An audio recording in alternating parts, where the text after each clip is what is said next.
It's very interesting to see how Prime Minister Sunak wears his religion on his kurta. Yeah.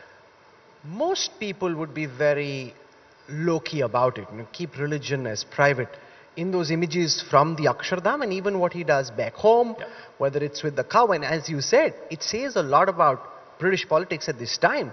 For him to be Prime Minister and for it to be acceptable to people at large, how do you see that having changed? Because I studied in the UK, many people sitting here would have spent a lot of time in the UK. Yeah. It really has changed since. It really has.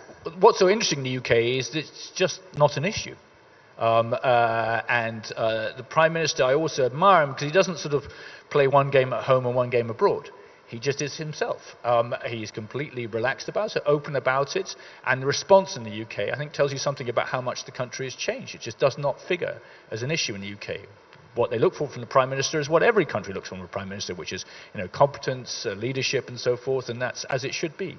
And I'm very proud, actually, to represent a country which has changed so much. And it's not just the Prime Minister. If you saw King Charles's coronation, in a way, the kind of core of the British state, you had people from different faiths, artifacts from different faiths. It was something quite extraordinary to see. And that tells you something about the country I live in, or country I'm from. And it gives Indians, many sitting here and otherwise, some level of vicarious pleasure that a son-in-law of India is trying to fix the broken British state.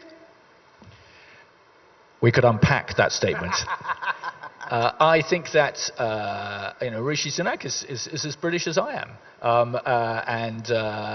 what he has is some style and taste and culture which is very identifiable here. He's a Hindu, practicing Hindu.